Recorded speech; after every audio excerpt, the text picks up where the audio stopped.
The first ever Hoosier to win the trophy. One of the great speeches of all time. One of the classiest people to ever win this award. Certainly an icon forever in college football. He's going to have to answer for this. With every award comes the criticism.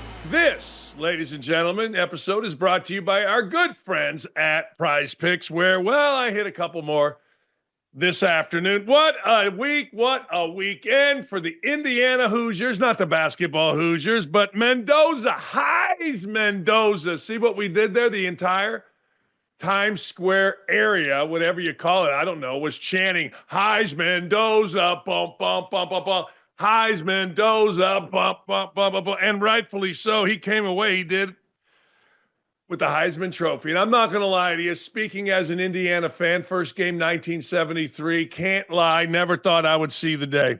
Never thought I would. Indiana football, it's been well documented, is the losingest program. I think Northwestern has surpassed them again. But anyway, prior to Curt Cignetti, prior to the last couple of years, where Indiana is 24-2, if you can believe it, and hasn't lost a home game, got featured on 60 Minutes. Heisman Mendoza, ladies and gentlemen, well, he took home the gold, got the number one seed, and I'm just going to go through the entire thing with you. I'm just going to go through the entire thing. The first ever Hoosier to win the trophy. Oh, man, back in 89, Anthony Thompson, great dude. He finished second. I didn't like it. Andre Ware got it done. All right, let's go through what Mendoza is all about. You see it right here. It's unbelievable. Look, I get it.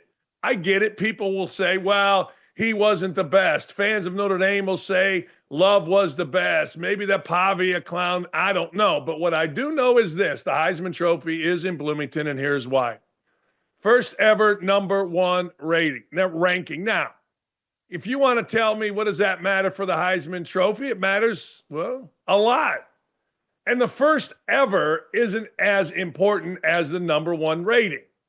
First ever Big Ten title. Well, first Big Ten title in 58 years. That was in 1967, where they actually tied for the title. Last outright, think about this. Last outright Big Ten title, 1945. First undefeated season in 80 years. Ended a 37-year losing streak to the Ohio State University, and the first Hoosier quarterback ever to win the Davy O'Brien Award, which goes to, ironically, the best quarterback in the country. It's all good. The talent is there. The accolades are there. The winning is there. It's all good, but it gets better, much better. Listen to Fernando Mendoza. Listen to part of his speech. One of the great speeches of all time, one of the classiest people to ever win this award. Here he is. This is an important one. I want every kid out there who feels overlooked, underestimated to know I was you. I was that kid too. I was in your shoes. The truth is, you don't need the most stars, hype, or rankings. You just need discipline, heart, and people who believe in you.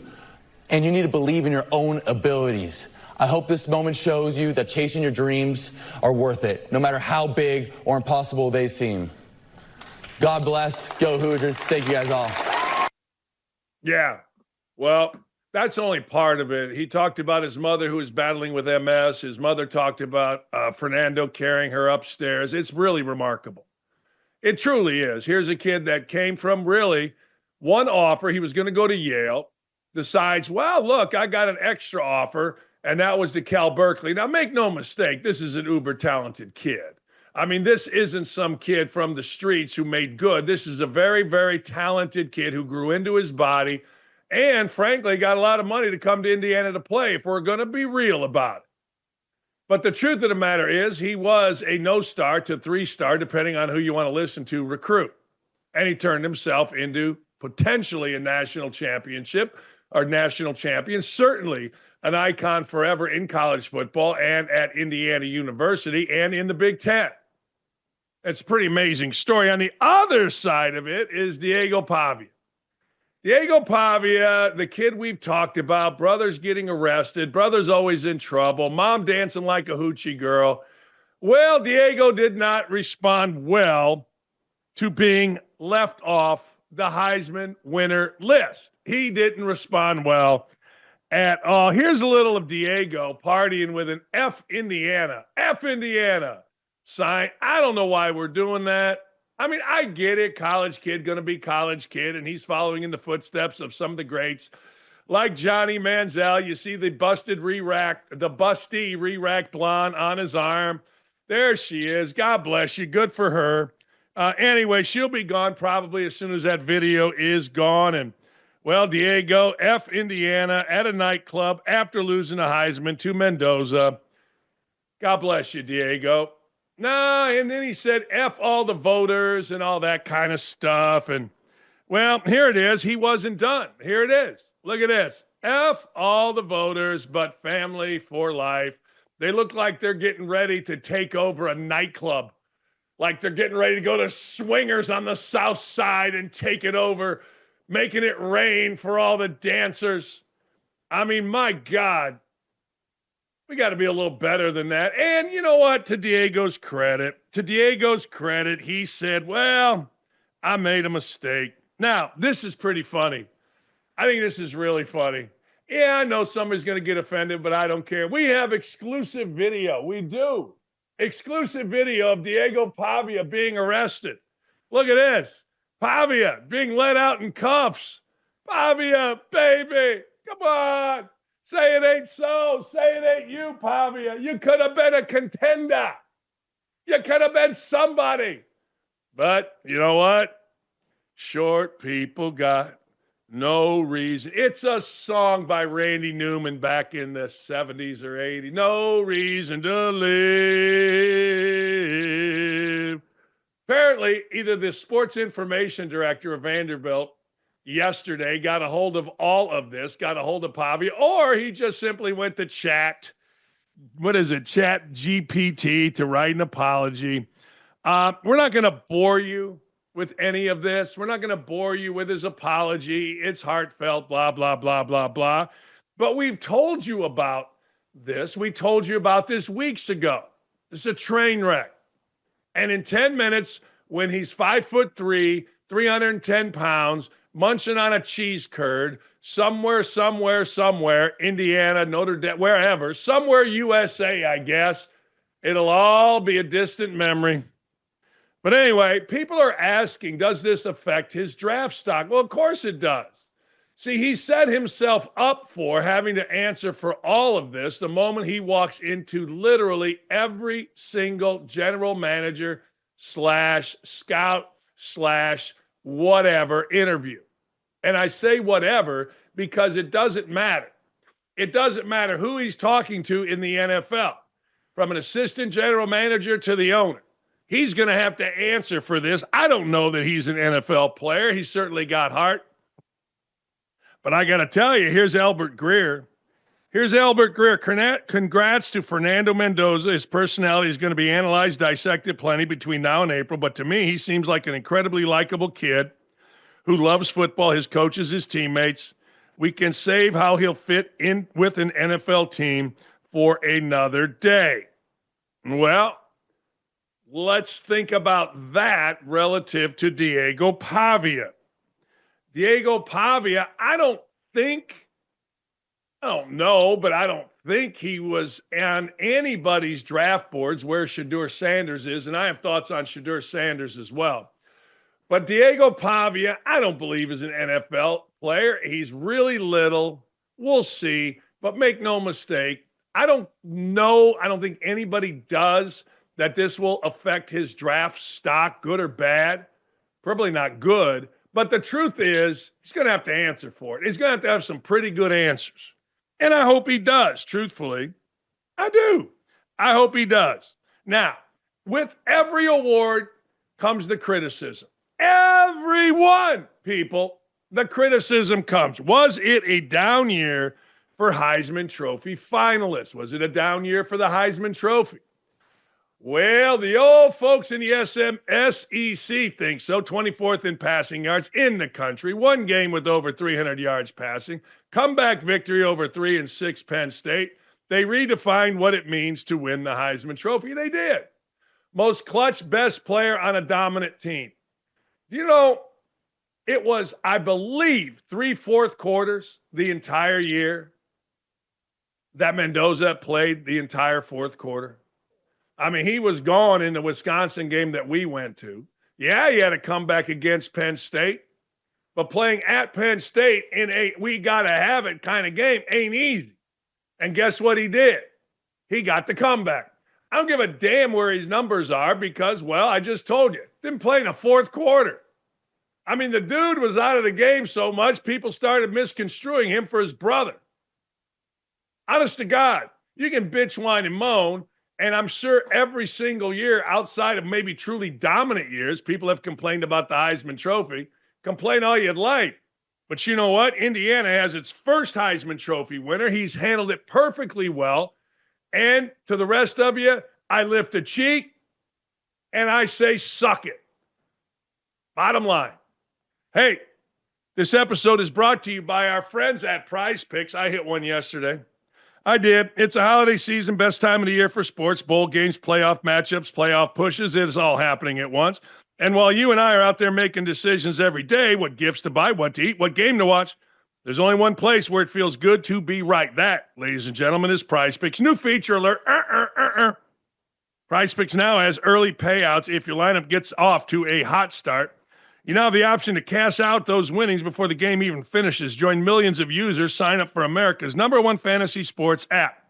Download the Prize Picks app today. Use code DAKICH. Get 50 in lineups after you play your first $5 lineup. That's code Dakich, DAKICH, to get 50 in lineups, $50 in lineups after you play your first $5 lineup. Prize Picks, it is so good to be right. Well, Sherrone Moore, the saga continues. Sherrone Moore had his day in court. And wow, did it, well, it went crazy, according to what the prosecutor is laying out. Now, Moore has not been found guilty of anything. Let's make that very clear. Innocent until proven guilty.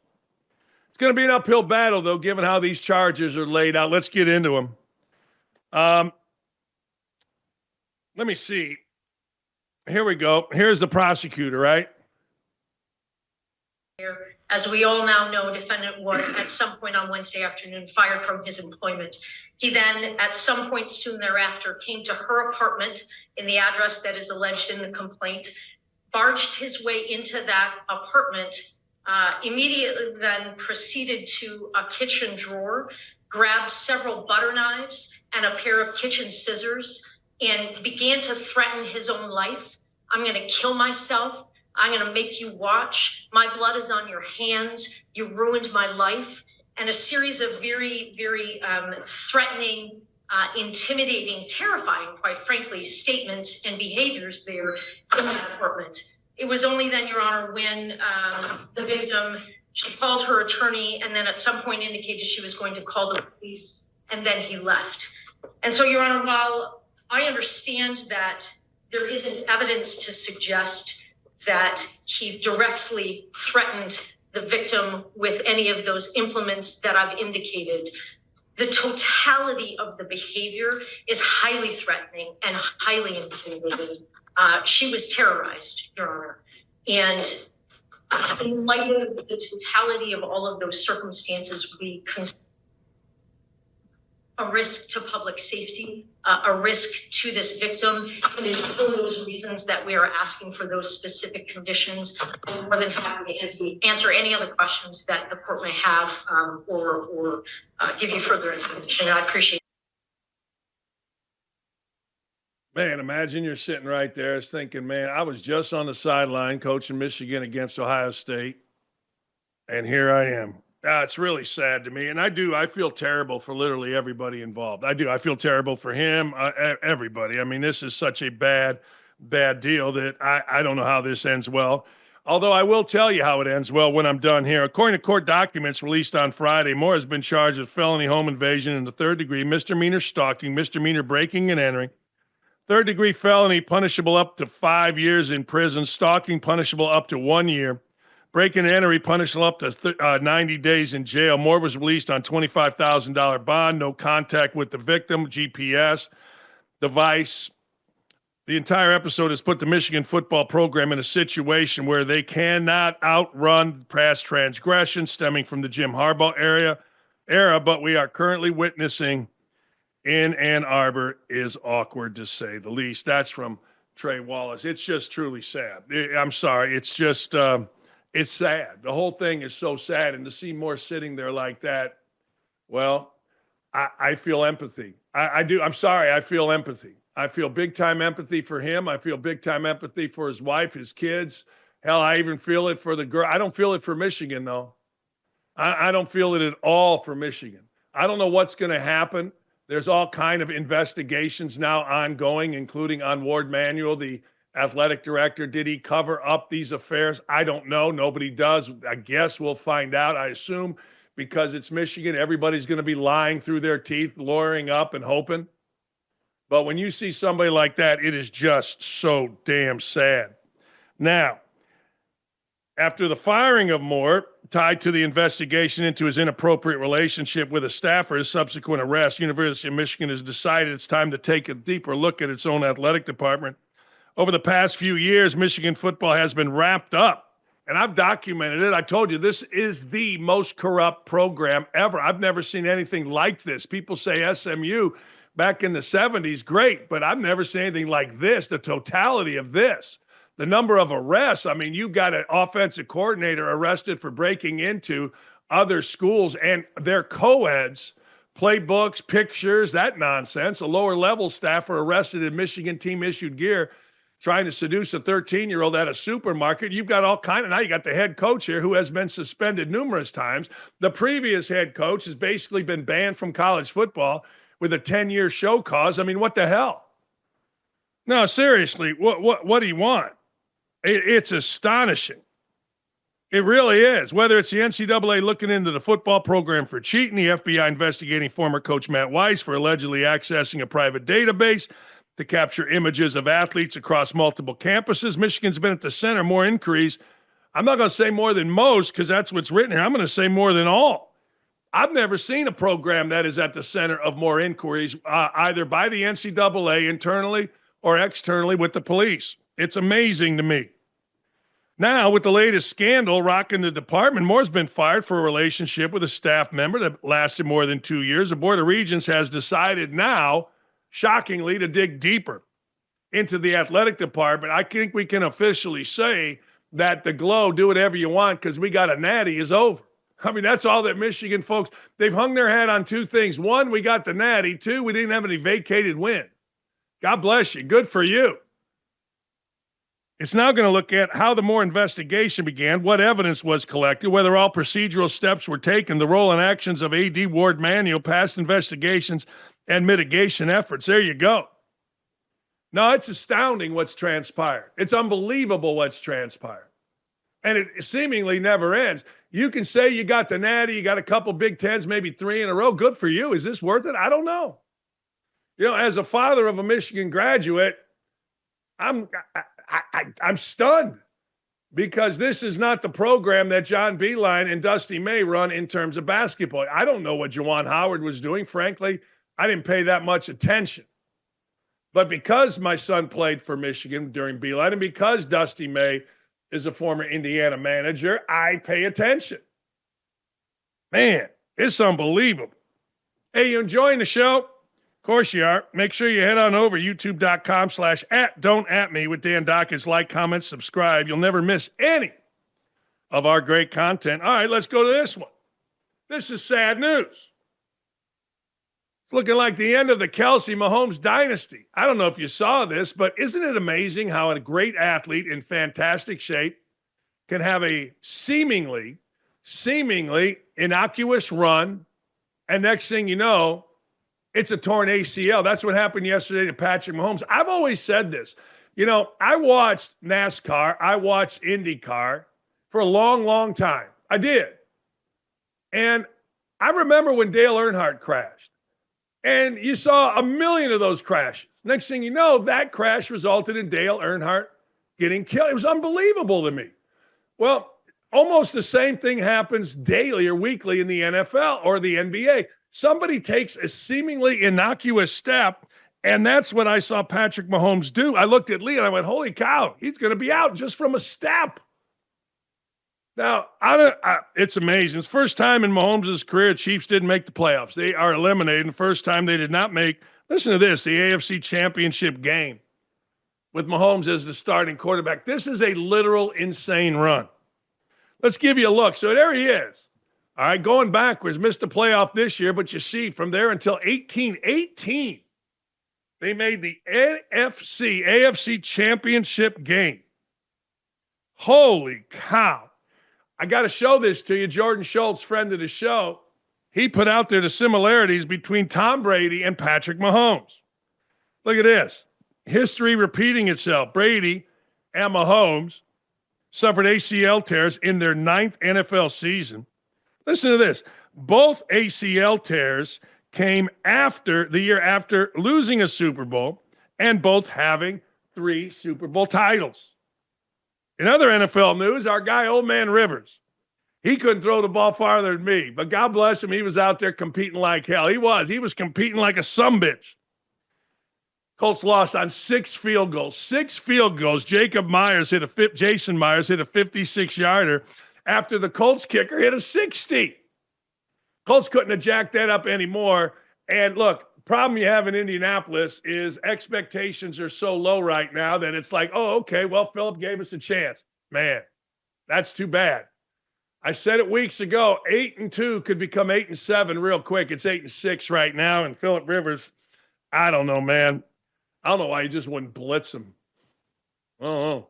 Anyway, there you go. Colts lose. Rivers was great, though. At least great compared to what every other 44-year-old who hasn't played in 5 years should be. Hey, the great Shane Beamer with us next. Let's go. Here in Indiana, we were a little bit split. Fernando Mendoza wins a Heisman, and, well, Indiana basketball lost to Kentucky, which isn't great, but I'm not sure anybody had a better weekend than South Carolina football coach, friend of the show, Shane Beamer. What'd you think, Army-Navy? First time?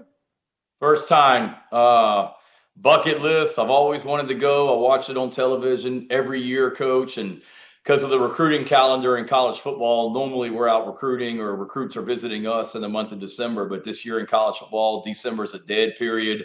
Our players just finished up exams, so I was able to go and took my son up there, and it was amazing just to be able to share it with my 12-year-old son, but then just to be there and just be a part of it. I was in awe of everything, but most importantly, the young men on the field that are, just the discipline and the toughness they play with. And then you think about when they're done playing football, they're going to be defending our country. It's pretty awe-inspiring. How about the pregame, all the stuff going on? Yeah. It was amazing. Like, you got through all that, and I'm watching all that for 2-3 hours before the game and say to myself, my Lord, there's still a football game to play just because of all the emotion of all the pregame and to see. It was awesome. It was a pretty special day and something that I enjoyed. I know my son enjoyed and hope to be able to do it again. And Coach Monken and the head coach at Army is a great friend. His daughter works in our football office here, Izzy, and does a fantastic job. So it was great to be able to go up there and appreciate him giving us the VIP treatment. Yeah, man, there's nothing like it. Coach, you just hired Kendall Briles as your offensive coordinator. Why was this such, I don't know, it's not controversial, but why was this such a made-up deal in the media? What was the deal here? Who knows? All I know is we had an awesome opportunity here and here at South Carolina. Fantastic hire in Kendall. He's an amazing coach, got an awesome family, hired 2 new coaches along with him, and a lot of excitement about South Carolina football right now. Certainly didn't have the season that we wanted, but have so many great players returning, have made great additions with the coaching staff, recruiting class that we just signed. So our guys are finishing up exams, got 15 guys that are graduating here this week. So fired up for them to graduate, and then can't wait to get started back in January when our players return for the spring semester. You got any update on the Sellers kid, the quarterback? Yeah, I know reports came out over the weekend that he was planning on coming back, and hopefully that'll end up happening. We all signs point on a go in regards to 2026, and want him to be able to make that announcement when it's best for he and his family. Hey, Coach, I've talked to a lot of coaches, and, it's one thing with NIL, it's one thing with transferring, but the tampering, how big a deal is tampering in college football? Um, it's big, but the issue is I'd say not every, but the majority of the players in college football have agents, and those agents are actively working for their clients and reaching out to representatives of schools. I mean, it's is what it is. And I'm sure there's agents of our players that are, reaching out to other schools about our current players and vice versa. So, in regards to me picking up the phone and calling, you mentioned Fernando Mendoza, me picking up the phone and calling Fernando Mendoza and saying, I'd love for you to come play quarterback at South Carolina, coach to player directly. I don't think that's happening, but with the world of third parties and agents, yeah, it's happening a lot because of the communication that agents have with representatives of schools, if that makes sense. You grew up, obviously, football family. How long did it take you to reconcile this? Because it's not the way your dad or you, when you were coming up, I mean, I understand it wasn't a perfect system. People were getting paid, there was tampering, but not like this, not to where you just, like you just said, you kind of just accept it even among your own players. How long did that take you to legitimize all of this in your mind, not take it personal, that kind of thing? Yeah, probably in the last couple of years, just to be honest, Coach. I mean, it's always evolving and it's always changing, and there's no question the college football that I was a part of, for the last 10 years or so since my dad retired certainly has changed, but it's really changed in the last 2 to 3 years, especially with how prolific the transfer portal is now, with rev share, with agents. It's taken me some time. It's certainly a different game. There's so many great things about it. I'm not complaining, and it starts just recruit great young men and great families into your program, which we've done, and that alleviates a lot of problems and a lot of issues. But I look at it as you have. You want to make this program a place that people want to be a part of. And if they don't want to be a part of it, then no hard feelings, wish you well, move on. And it gives me an opportunity to bring somebody in here that's hopefully better on and off the field. And I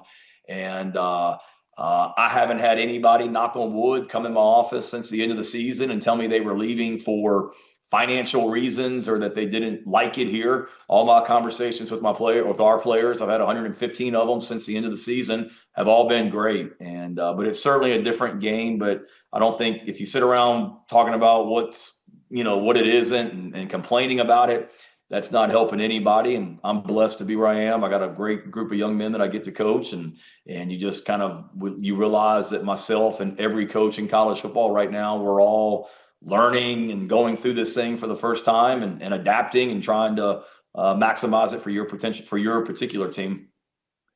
Your dad, legendary, you as well, special teams guy. Give me what's going to happen? Will anything happen like the NFL with that new kickoff? Will anything happen like that in college? And what do you think of the new NFL kickoff rule? Yeah, I think it eventually will. Nobody's told me that. That's just my personal opinion. You watch college games and you see so many kickers nowadays are just kicking the ball out of the end zone. And, it's in so many ways, it's taken the kickoff out of the game in college football in a lot of ways. I mean, we'll watch tape of an opponent and say, well, hopefully they don't score a lot and they're not kicking off a lot. But if they are, our kickoff return team's not going to get any chances because this particular kicker on the opposing team kicks it out of the end zone every time. So I'd be all for it. I think a lot of things that happen in the NFL work their way down to the college level. And I haven't watched much NFL during the season because we're busy working on Sundays and Mondays, but I've had chances to watch a little bit here recently. And I like it. I mean, it keeps the kickoff in the game. I know safety is always an issue. It looks like what they're doing from a safety standpoint is better because they're not running full speed downfield, running into each other. They're in a close condensed area. So I'd be all for it. We'll see what happens, but I like it because it's brought the kickoff back into the game, and there's a strategy involved in the NFL, whether you want to, hit touchbacks or whether you want to kick it in the field of play and go cover and get field position. I would assume as a coach, this is how I would have been. Bigger playoff, the better. A year from now, will we see a 16-team playoff? It wouldn't shock me. I don't know if you're ever going to make anybody happy when it was two teams, then teams 3 and 4 complained, and then it was 4 teams, 5, 6, 7, and 8 were upset. Now it's 12 teams, and we were one of them last year. We were in a 12-team playoff. We were, 13 or 14, whatever we ended up being, and felt like we deserved to be in. This year, to sit there and say that a 10-2 SEC team is not in the playoff is wild to me, but it is what it is. And then you look at, there's a lot of things that need to change and be fixed, I'm sure. And if you go to a bigger playoff, 16 you mentioned, and 17 and 18 are upset. But as a coach, I'm all for access. The more access and opportunity to go compete for a championship, I'm all for it. I don't think you're ever going to make anyone happy, but I also think it's important that you don't get so big that you devalue the regular season in any way. And I'm still a bowl person. I think bowl games are awesome, and don't want to devalue bowl games in any way. And it's unfortunate you've seen that happen some this year with teams not going to bowl games, and to each their own. I'm not judging them, but I don't want to see bowl games go away either, because I think that's one of the great things that makes one of the many things that makes college football so special. I worked at ESPN 10 years, and I tell people this. I never was told by anybody I was doing Big Ten basketball games, and I was never told by anybody, you really got to promote the league. Now, when I worked for Big Ten Network, they did.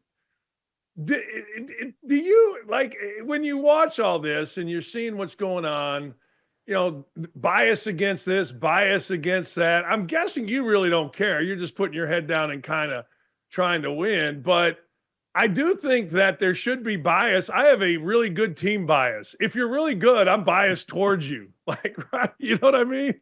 Yeah. I don't know about the whole bias. I just think, for me, I'm in the SEC, and I don't watch a ton of other conferences, but I know what our record was against other Power 4 conferences this season. I know how many SEC teams were ranked.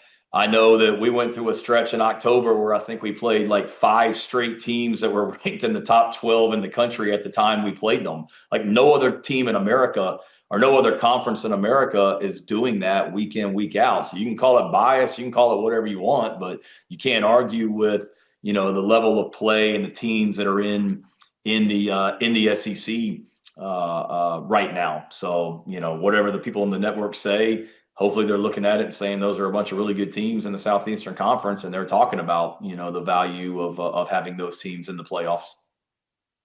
Used to be, at least this is what I was told. I never scheduled for football, but it used to be schedules were far in advance.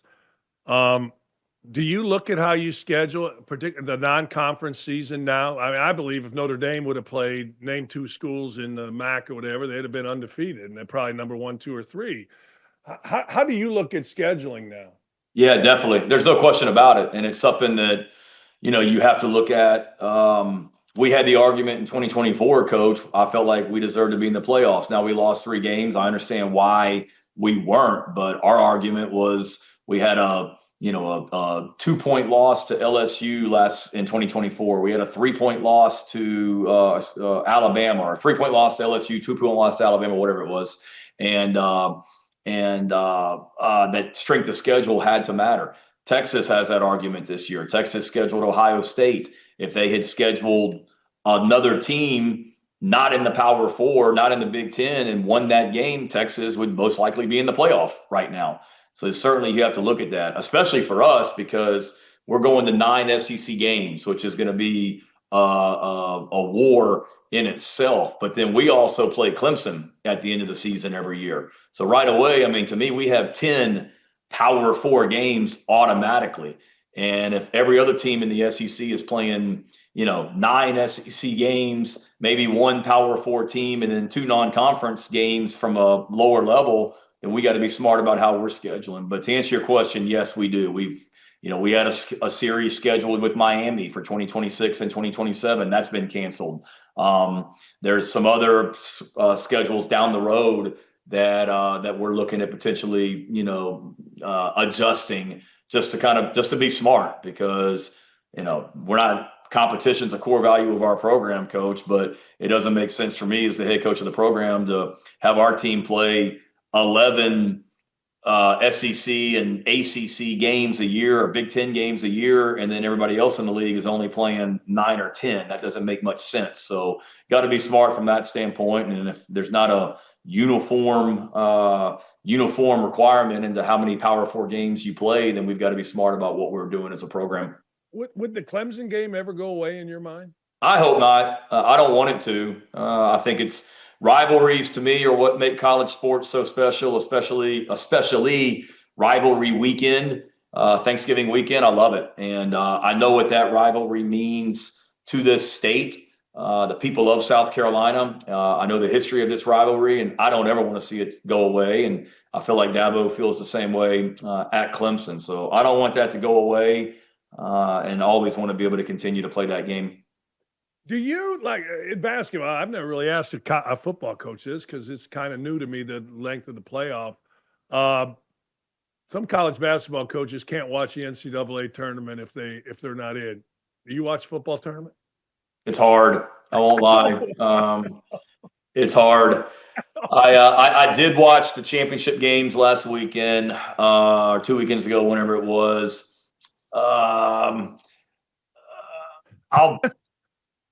I may watch the playoffs this weekend, just because, I think there's, Alabama and Oklahoma, I think, play Friday night, and we play both those teams next year. And we played both those teams this year. So as a fan of football, I'll watch it, but it's really hard to watch. I'll say that. Coach, when I bring that up on radio shows, people look at me, like, of course they watch. They're football fans. Of course they're going to watch every second. I got no. You, as a competitor, it's hard. And then you think about all the, it's hard. You get it. And coaches are sick in the head in so many ways, and it'll be hard to watch this weekend. My son will want to watch. Like I said, he's 12. I'm not going to tell him that I'm not going to watch games with him. But it is hard to watch, but it also gives me great, excitement and hope for 2026, because there's, I think there's 4 teams this weekend, Coach, that are hosting home playoff games, and Texas A&M, Ole Miss, and Oklahoma. And we played all 3 of them this year, so from that standpoint, and we were right there in every game, with all those games. Oklahoma game, the score got a little out of whack in the second half, but A&M, we were leading going into the fourth quarter. Alabama, we were leading going into the fourth quarter. Ole Miss was a 6-point game going into the fourth quarter, and we're not into moral victories, but we know that we were right there against those teams this season, and we didn't finish. And that does get me excited as I watch those teams play this weekend, thinking about, the gap that we need to close isn't very big, and we're hard at work already to do that, so we can, be in that playoff going forward. Last thing about the brutal mentality of coaches, like, do you, your dad, do you think more about losses, or do you think more about wins? Losses. That's terrible. I know. It is. It's a terrible way to live. And don't get me wrong. I'm sitting here in my office, and I got pictures on my wall over here of great wins that we've had in my time here as the head coach, that I, celebrate those and certainly have great memories of those. But the losses stay with you, because you think about all the plays that if you had just made this play or just made that play, how it would have been different. And that's from this season. That's from, 20 years ago, games that I can remember. And it's just, losses, the emotion of it, the intensity of it, the losses have a higher emotion level, if you will, than the wins. And I think all coaches would probably say that. And, like I said, I remember plays from my career. I remember plays from my senior year in high school when we lost in the state semifinals that we didn't make, that still eat at me to this day. So I don't think you ever get over the losses. Coach, I tell people I got 4 losses in my life. One was in high school, one was a player in college, and one was a coach and, Bowling Green and Indiana. Yeah, it's amazing. Coaches are sick in the head, and I love it. Yeah. It's great. It's awesome. But I don't know that I've ever talked to a coach that says the wins. Oh, I don't even worry about the losses. I'm positive. I don't know if coaches. Yeah. Hey, Coach, I appreciate you, man. Have a great, great Christmas with your family, and thank you again for coming on. Always enjoy it. Merry Christmas to you and your family, and thanks for having me. Enjoy keeping up with you. There he goes, the great Shane Beamer.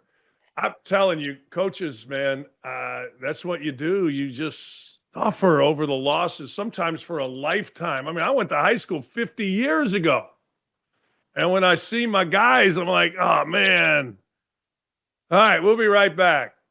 Hey, we're going to break news right here. Our beloved Colts, as I live in Indianapolis, they went to 44-year-old, 5 years out of retirement, Phillip Rivers. They got their left tackle, Raymond, hurt, so we're breaking news. Joe Thomas is coming out of retirement, and he's going to play left tackle to protect the 44-year-old Phillip Rivers. Joe, congratulations.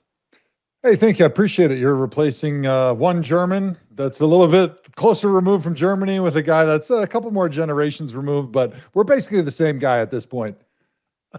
Man, hey, what did you think of Phillip Rivers? What did you think when you heard it? And then what did you think when you watched it?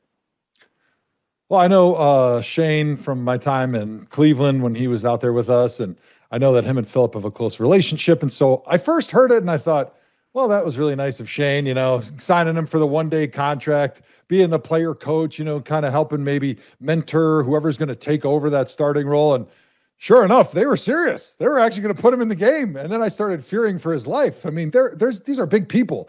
And I know Phillip Rivers has always been durable, but he's never been mobile. And he's never been less mobile in his life than he is right now. And so I'm thinking, man, if they get home on him, what's going to happen? Like, I know at 35 he could handle these beatings, but can you do it at 44? And hey, he surprised me. I mean, I think everyone saw what they expected at the beginning, but I thought he got better throughout the game. He looked not like he was a young player, but he looked like he knew what he was doing. He was in command of the team and gave him a chance to win. I mean, that's all you can ask from a quarterback.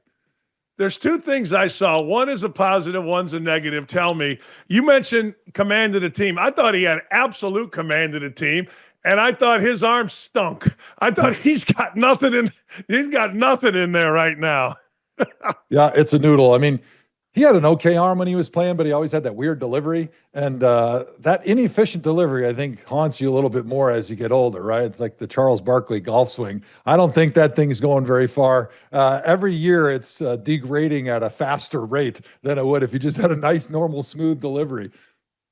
When you watch the NFL, I want to get into this. Let me back up a second. Your ex-teammate, Myles Garrett, is on a historic run here. Walk me through him. Where were you at when you first saw him? Where are you at now that you see him?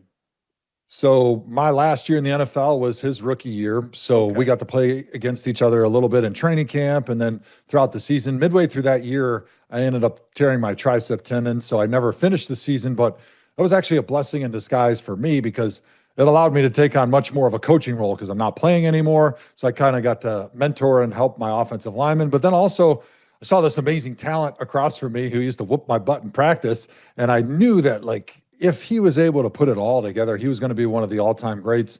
And he was a very receptive young man at that time and was interested in learning and listening and very respectful. And so I would write him game plans against the tackle that he was going against that week. Hey, this is his weaknesses. This is his strengths. These are the moves I think that would work well against him. This is how you set those moves up so you can win with them in the third and fourth quarter.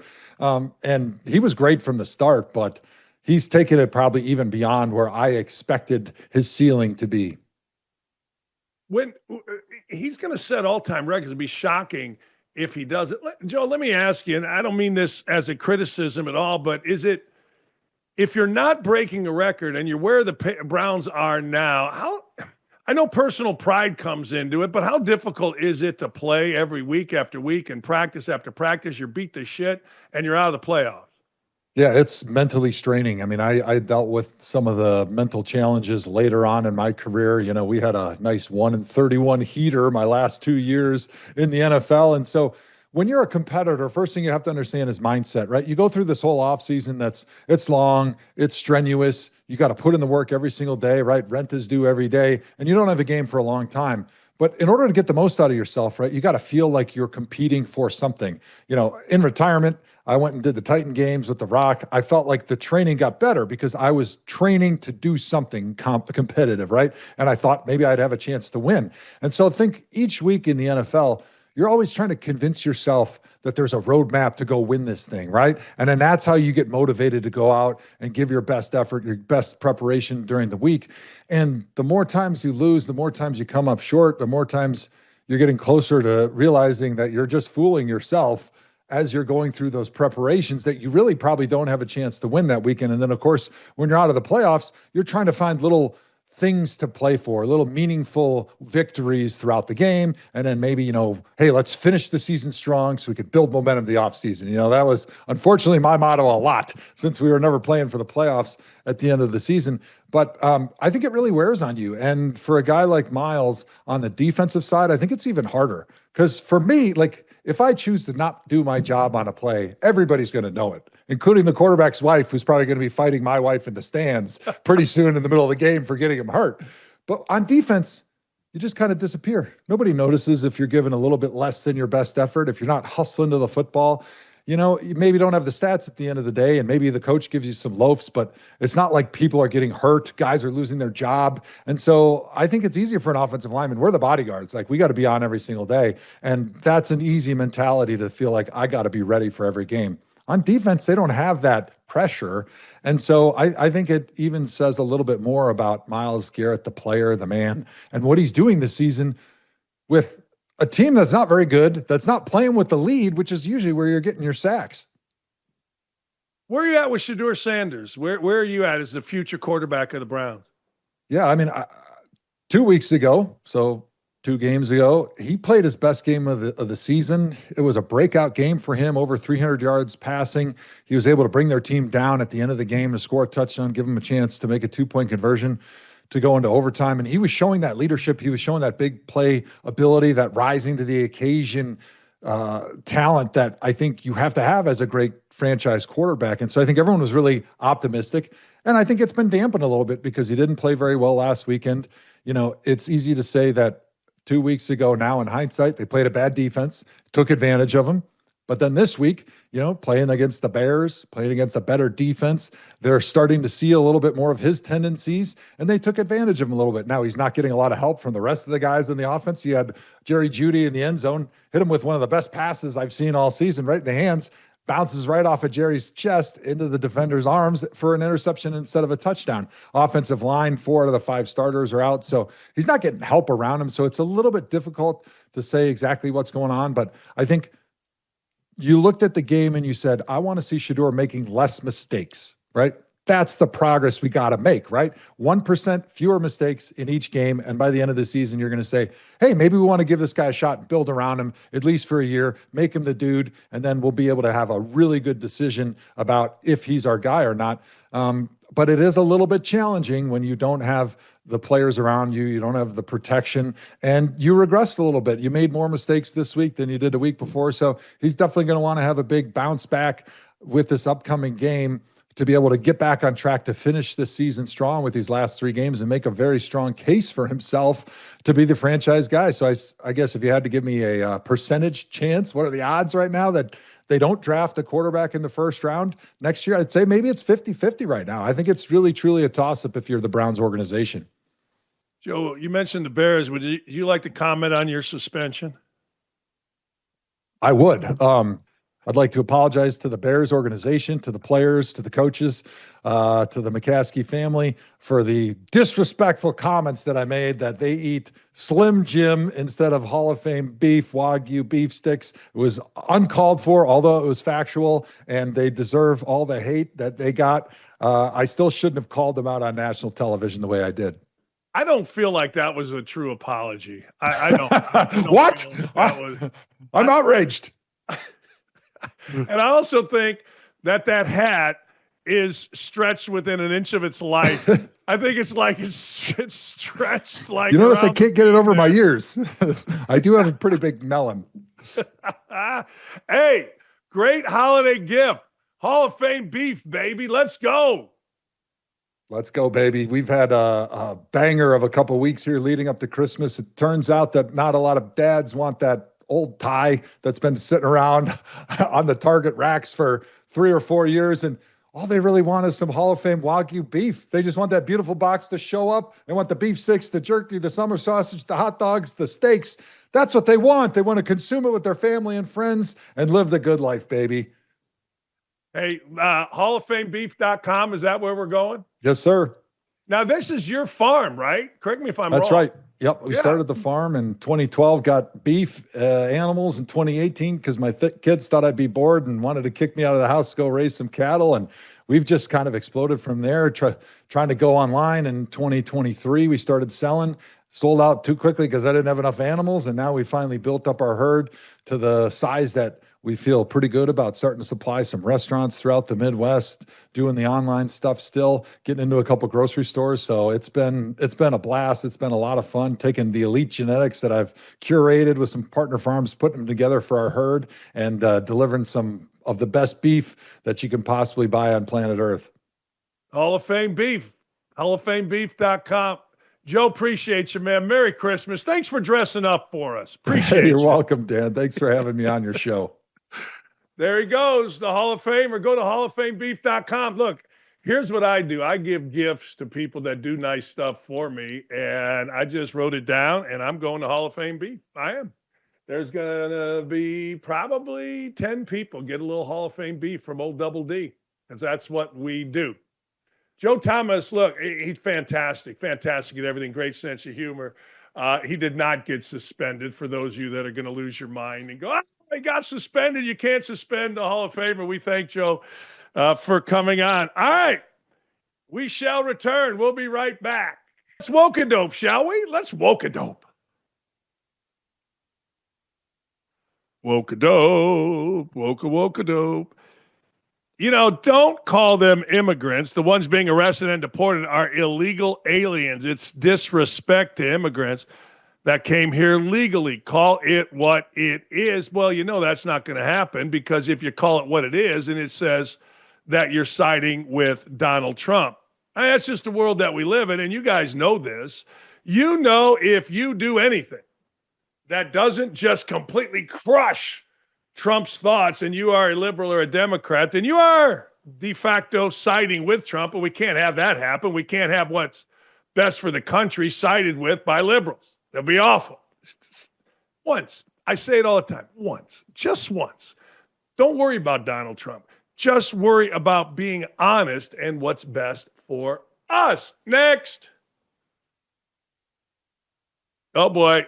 Exclusive. Women Trump pose with are under pension age. Oh, yeah. You know what's sad about that? The Golden Girls are kind of hot now to me, and I'm older than all of them except for the real old one. Look at Trump. Look at that face on Trump. He knows he's got something going on every single day of his life. Those Trump eyes. You know, I don't know where his left hand is, but he might be giving Betty White a little squeezer. Next. Oh, remembering Hans Gruber, activist, bond trader, beloved brother to Simon. Hans was killed in Los Angeles, Christmas Eve, 1980. I think that's 8. I got bad eyes. A victim of police brutality. His death was never properly investigated. Never forget. Oh, boy, Die Hard. Christmas movie? I don't know, but I'm not going to lie. I miss those kind of movies. I miss those kind of movies where they're not exotically crazy. You know what I'm saying? Like exotically nuts with all the AI stuff. I don't know. I kind of miss them. Last thing.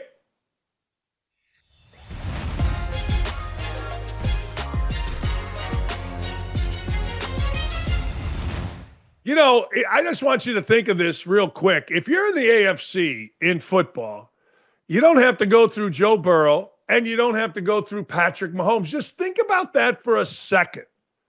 You know, always, and we go back to 2018, you had to go through Patrick Mahomes. He has been in the AFC Championship game every single year. So to get to the Super Bowl, going through Mahomes was a prerequisite. Now you don't have to. Joe Burrow, Joe Burrow's Cincinnati Red team, they are imploding. I mean, I'm hearing all kind of comments about the coach and the owner. We always heard about the owner, the GM. Hell, yesterday, I don't know if you knew this, they didn't even clean off your seat. So you're a season ticket holder. You go in, there's a foot of snow on your seat, and you got to sit your ass in the seat. But not having to go through those two, man, look, it is December 15th. And if you are Josh Allen, you better get to the damn Super Bowl this year. And by the way, wasn't it funny when they were getting their brains beat out the Bills, going back and looking at all of the Bills fans, the Bills media just bitching, whining, moaning about Allen and bitching, whining, moaning about Sean McDermott. And they all got old takes exposed. Now, be careful.